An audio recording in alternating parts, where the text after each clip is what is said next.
बिस्मिल्लाहिर्रहमानिर्रहीम। अस्सलाम वालेकुम। राजपूत एजुकेशनल पॉइंट में खुशामदीद। आई होप आप सब खैरियत से होंगे। वीडियो का आगाज़ छोटी सी दुआ के साथ। जितने भी लोग बीमार हैं, परेशान, अल्लाह ताला उन सबकी बीमारी परेशानी को दूर फरमाएं, आमीन। आज हम सॉल्व करेंगे एक्सरसाइज 18.2 के कुछ क्वेश्चंस। तो क्वेश्चन नंबर 1 है, if y varies directly as x and y is equal to 10 when x is equal to 3 find. Part 1 है इसका, y in term of x. अच्छा देखिए इसको किस तरह से सॉल्व करेंगे। लिखा है y varies directly as x, मतलब कि वाई डायरेक्टली प्रोपोर्शनल है किसके, एक्स के। वाई डायरेक्टली प्रोपोर्शनल एक्स के। जब प्रोपोर्शनल का साइन हटता है तो आपको पता है कि एक कांस्टेंट आता है। कांस्टेंट आता है, वो जो यहाँ पर कांस्टेंट लगाया गया है वो क्या है, इसको हटा के मैंने इज इक्वल टू लगाया। इसको हटाने के बाद हम एक कांस्टेंट लगाते हैं, वो है के। यहाँ पर इन्होंने के लगाया है तो यहाँ पर के लगा देंगे हम, और फिर एक्स। इसको हम नाम देंगे इक्वेशन 1 का। अब यहाँ पे इन्होंने लिखा है यहाँ पे and y is equal to 10। Y is equal to 10, ये जो y इज इक्वल टू 10 है इसको हम यहाँ पर पुट करेंगे। तो क्या करेंगे,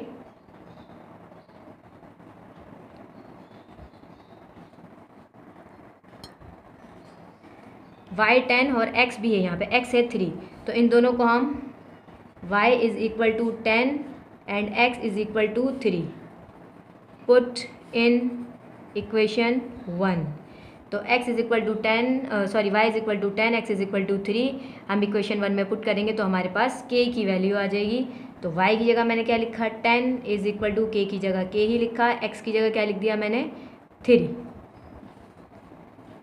तो यहाँ पर 10 इसके साथ की मल्टीप्लाई हो रहा है, नीचे जाके डिवाइड हो जाएगा। तो k क्या आ गया हमारे पास, k इज इक्वल टू 10/3।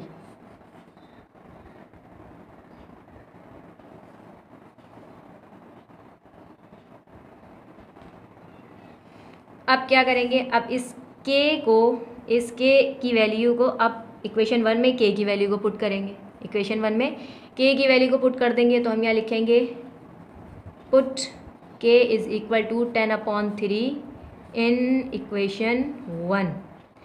अब k की वैल्यू को हम इक्वेशन 1 में पुट करेंगे तो यहाँ पर हमें एक और इक्वेशन मिल जाएगी। वो क्या हो जाएगी, y इज इक्वल टू, सिर्फ k की वैल्यू को पुट करेंगे, x y की वैल्यू को पुट नहीं करेंगे। x y की वैल्यू को पुट किया तो k आ गया हमारे पास। अब सिर्फ k की वैल्यू को दोबारा से इक्वेशन 1 में पुट करेंगे, x और y को इसी तरह लिखेंगे। बस k की जगह क्या आ जाएगा, 10/3 और ये आ गया x, 10/3 x। ये आ गई हमारे पास इक्वेशन 2।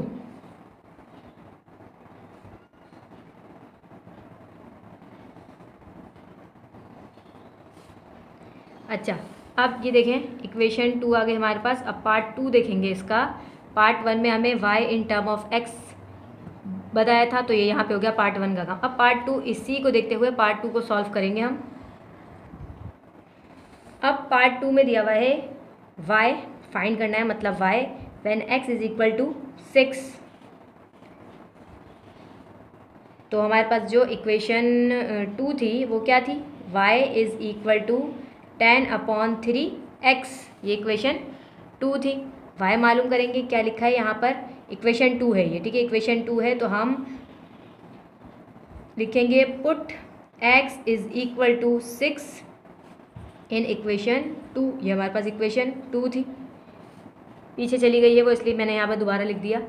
तो यहाँ पर हम y इज इक्वल टू 10/3 और x की जगह पर क्या लिख दिया, 6 लिख दिया हमने।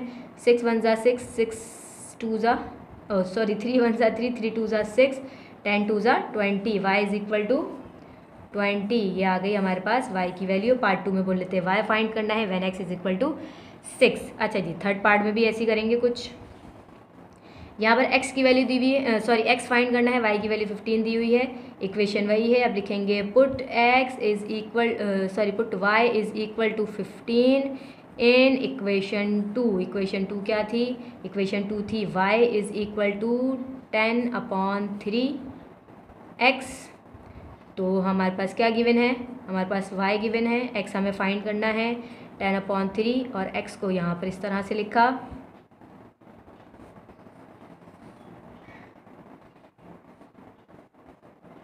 क्रॉस मल्टीप्लाई करवा देते हैं। 15 3 ज़ा 45 इज़ इक्वल टू 10x है, इसके साथ मल्टीप्लाई 10x को 1 से मल्टीप्लाई करेंगे तो 10x ही आ जाएगा। 45 अपॉन ये 10 इसके साथ मल्टीप्लाई हो रहा है, यहाँ जाके डिवाइड हो जाएगा तो x हमारे पास आ जाएगा। क्या आ जाएगा हमारे पास? x is equal to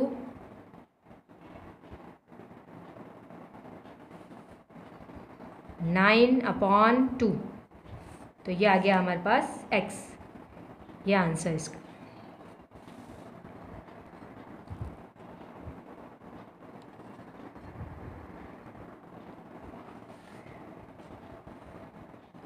Question number 2. If v directly proportional to t and v is equal to 15 when t is equal to 24, find the equation connecting v and t. v अच्छा जी, चलिए बिल्कुल सेम वैसी question number 1 की तरह है। ये question number 1 की तरह है। सबसे पहले हम ये लिखा था equation connecting v and t, तो हम क्या करेंगे कि v डायरेक्टली प्रोपोर्शनल है t के, तो v is equal to k t।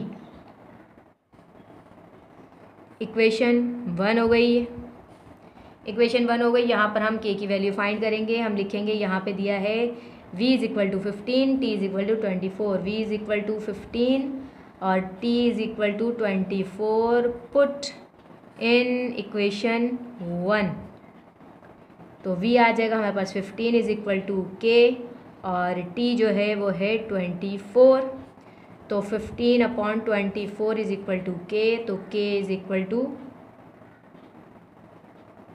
5/8 आ जाएगा यहाँ पर, 5/8। तो k की जो वैल्यू आ गई वो हमारे पास 5/8 आ गई।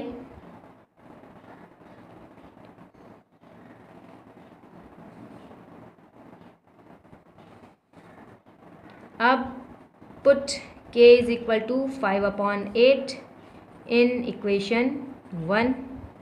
इक्वेशन 1 में पुट कर देंगे तो v is equal to 5/8 t। ये इक्वेशन 2 हो गई, ये इक्वेशन 2 हो गई। पार्ट 1 हमने इसका यहाँ तक कर लिया। आप इसी को देखते हुए पार्ट 2 और 3 को सॉल्व करेंगे। अब लिखेंगे पुट v मालूम करना है और t की वैल्यू दी हुई है, तो लिखेंगे put t is equal to 30 in equation 2। तो इक्वेशन 2 क्या थी? इक्वेशन 2 थी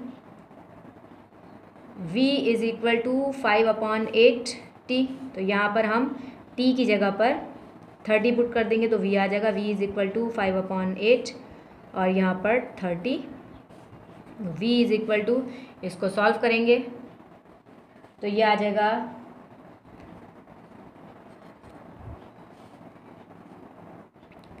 5 को 30 से मल्टीप्लाई करेंगे तो ये आ जाएगा 150 और 8 है नीचे, 8 का 8 इसी आ जाएगा।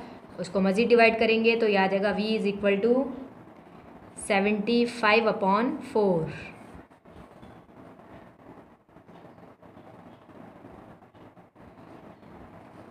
2 4 ज़ा 8, 2 7 ज़ा 14, 2 5 ज़ा 15।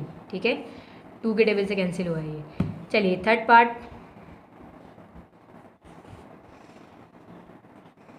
Put v is equal to 10 in equation 2। तो इक्वेशन 2 थी v is equal to 5/8 t। v की जगह हम 10 लिखेंगे, 5/8 t। क्रॉस मल्टीप्लाई करवाएंगे तो 10 8 ज़ा 80 is equal to 5t। 80 upon सिर्फ t मालूम करना है, t को यहीं रखा, 5 को यहाँ ले जाके डिवाइड कर दिया। इसको कैंसिल करेंगे तो ये आ जाएगा t इज़ इक्वल टू 16। ये आ गया हमारा आंसर। अच्छा जी,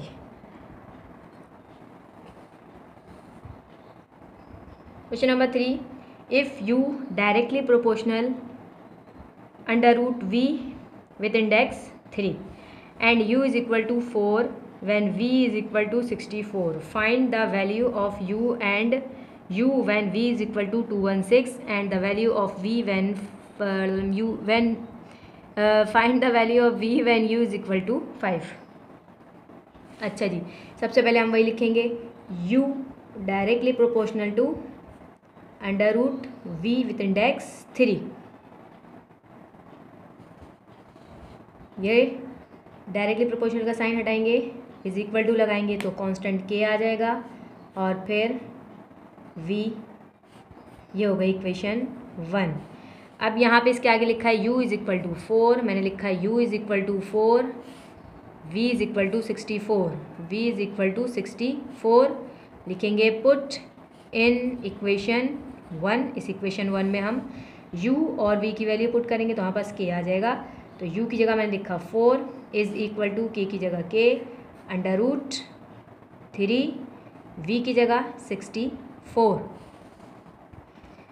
तो अब मैं लिखा यहाँ पे 4 इज़ इक्वल टू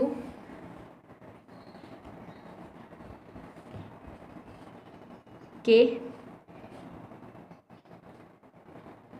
1/, ये स्क्वायर रूट और इंडेक्स 3. इसका मतलब क्या बताया था हमने, क्या पढ़ा था हमने, 1/3.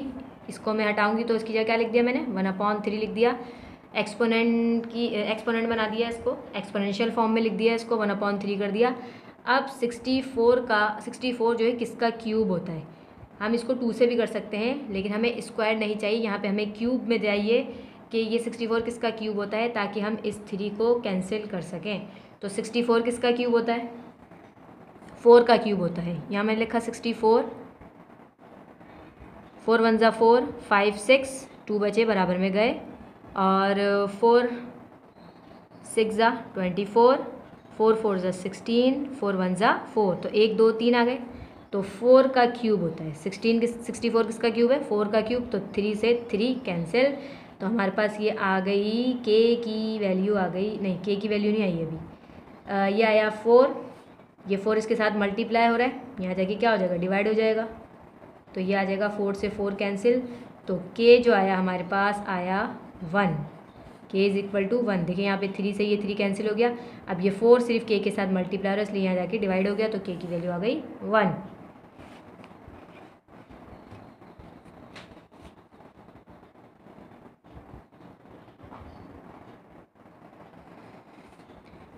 Put k is equal to 1 in equation 1.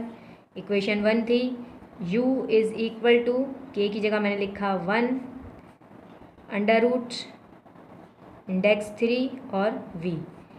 तो ये मैं इस तरह से लिख दूंगी, जब इसको 1 से मल्टीप्लाई करेंगे, जब इस पूरे को 1 से मल्टीप्लाई करेंगे तो जाहिर सी बात है 1 की तो कोई वैल्यू नहीं है यहाँ पर, तो ये इस तरह से आ जाएगी. ये इक्वेशन 2 हो गई. u is equal to under root v with index 3. अच्छा, अब ये बोल रहे हैं कि u और v मालूम करना है, u और v मालूम करना है. तो यहाँ पर हम पहले u मालूम करेंगे. u मालूम करने के लिए u इज़ इक्वल टू, बल्कि पूरा लिख लें, put u is equal to पहले v मालूम, u मालूम करना है तो पुट करेंगे v को.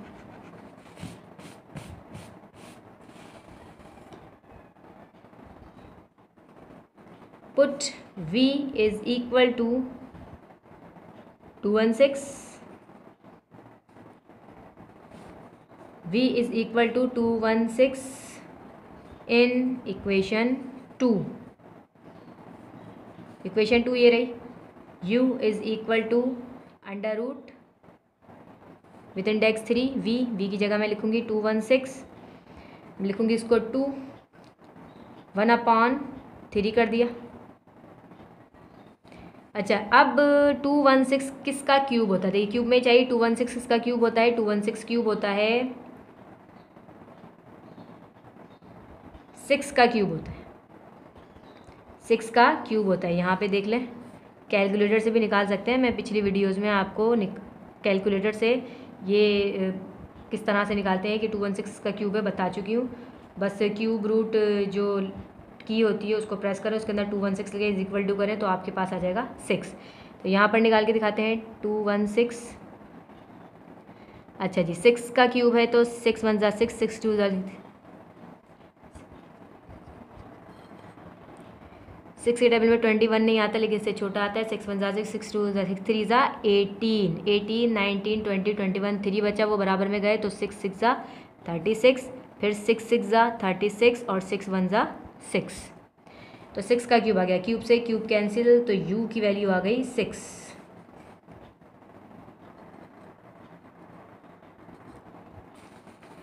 अब मालूम करेंगे v, लिखेंगे now put u is equal to 5 in equation 2। ये गिवन है, हमें u की वैल्यू 5 गिवन है। v मालूम करने के लिए हम u की वैल्यू 5 रखेंगे, तो इक्वेशन 2 जो थी वो थी हमारे पास u is equal to under root v cube. u हमारे पास है 5 is equal to under root v हमें फाइंड करना है,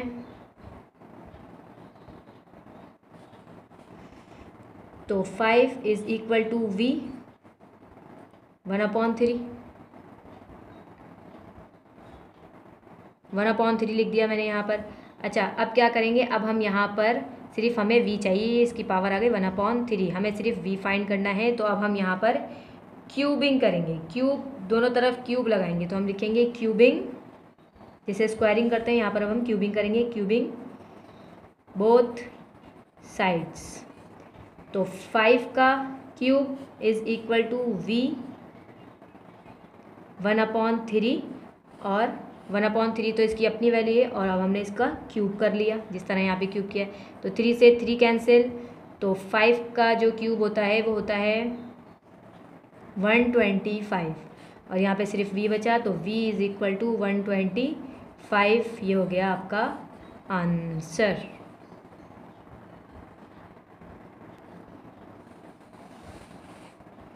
question number 4, if f varies directly as m cube when m is equal to 3 and f is equal to 81, find f when m is equal to 5। बिल्कुल वैसे ही होगा, क्या लिखेंगे, f directly proportional है m cube के, तो मैंने लिखा f directly proportional m cube, ये लिखा है यहाँ पे। उसके बाद इज इक्वल टू लगाएंगे, कांस्टेंट k आएगा m क्यूब, ये आ गई इक्वेशन 1। फिर बोल रहे हैं ये when m is equal to 3 and f is equal to 81, तो यहाँ पर हम लिखेंगे m is equal to 3, f is equal to 81, put in equation 1। k की वैल्यू फाइंड करने के लिए हम ये दो वैल्यूज़ को यहाँ पर पुट करेंगे, तो हमारे पास k की वैल्यू आ जाएगी, तो f है हमारे पास 81 इज इक्वल टू, और k हमारे पास नहीं है, फाइंड करना है, और m क्यूब मतलब कि m की वैल्यू है 3 और इसका क्यूब, तो इसके ऊपर क्यूब लगा दिया। 81 इज इक्वल टू k, 3 का क्यूब 3 3 ज़ा 9, 9 3 ज़ा 27, 81/27, तो k हमारे पास आ जाएगा 3। ठीक है, इसको कैंसिल आउट किया, इसको डिवाइड किया, तो हमारे पास आ गया k इज इक्वल टू 3। अच्छा जी, अब put k is equal to 3 in equation 1, हमारे पास इक्वेशन 2 आ जाएगी, सिर्फ k की वैल्यू पुट करेंगे इक्वेशन 1 में। इक्वेशन 1 ये रही, लिखेंगे f is equal to 3m cube, ये इक्वेशन 2 आ गए हमारे पास। अब आगे लिखा है, यहाँ पर देखें तो लिखा है find f when m is equal to 5। f मालूम करेंगे और m जो है हमें f मालूम करेंगे, m की वैल्यू जो है वो 5 दी हुई है, तो हम लिखेंगे put m is equal to 5 in equation 2, तो हमारे पास f आ जाएगा। f is equal to equation 2 ये रही 3, m की जगह पर 5 लिखेंगे, तो 5 और ये क्यूब इसके ऊपर लगा है, तो हम इसके ऊपर क्यूब लगाएंगे क्योंकि इक्वेशन में क्यूब है। f इज इक्वल टू 3, 5 का क्यूब 125, मल्टीप्लाई करेंगे f इज़ इक्वल टू 375 आ जाएगी। तो f की वैल्यू आ गई 375।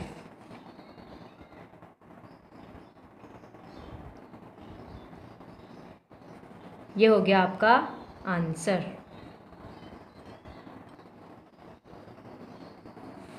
Question number 5, if y varies inversely as x and y is equal to 10 when x is equal to 3, find y when x is equal to 10।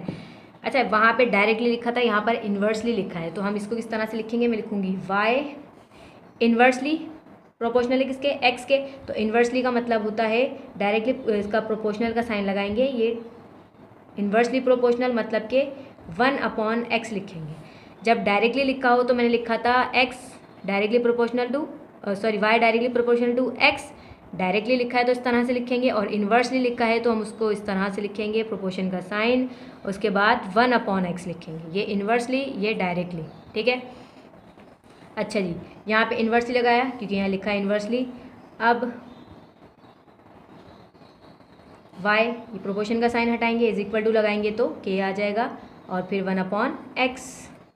इसको हम मज़ीद solve करेंगे तो y is equal to k/x हो जाएगा। ये देखिए k को 1 से मल्टीप्लाई करेंगे तो k हो जाएगा। तो ये हो गया kx, इक्वेशन 1 का नाम दे दीजिए इसको।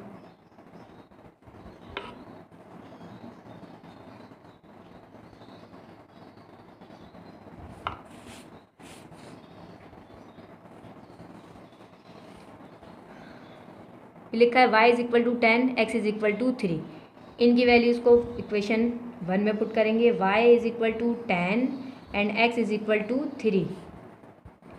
पुट इन इक्वेशन 1, तो हमारे पास क्या आ जाएगा?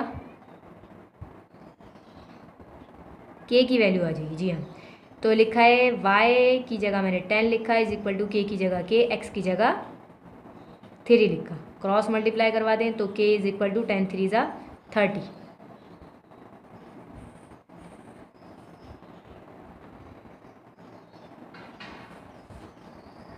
अब put k is equal to 30 in equation 1। अब k की वैल्यू इक्वेशन 1 में पुट करेंगे तो हमारे पास एक और इक्वेशन आ जाएगी। वो क्या होगी? y is equal to 30/x। तो ये आ गई इक्वेशन 2। अब मालूम करेंगे हम y, जो हमें सवाल में कहा है y मालूम करना है, तो हम लिखेंगे पुट y मालूम करना है तो हमें x की वैल्यू दी हुई है, तो put x is equal to 10 in equation 2। Equation 2 हमारे पास y is equal to 30/x की वैल्यू दी हुई है 10 लिख दिया। इक्वेशन 2 ये लिखी हुई है, यहाँ पर हमने x की वैल्यू को पुट कर दिया। 10 1 ज़ा 10, 10 3 ज़ा 30, तो y इज़ इक्वल टू 3। तो ये आ गया आपका आंसर। अच्छा जी, आज के लिए इतना ही काफ़ी है। आई होप आपको ये 5 सवाल समझ में आएंगे, इस एक्सरसाइज के अच्छे से क्लियर हो गए होंगे सारे कॉन्सेप्ट्स। वीडियो पसंद आए तो लाइक कर दिया करें और शेयर भी करें अपने फ्रेंड्स के साथ। और अगर चैनल पर नए हैं, चैनल को सब्सक्राइब नहीं किया है, तो जल्दी से चैनल को सब्सक्राइब कर लें ताकि आने वाली नई वीडियोज़ की अपडेट्स आपको मिलती रहें। मिलते हैं नेक्स्ट वीडियो में, तब तक के लिए अल्लाह हाफिज़।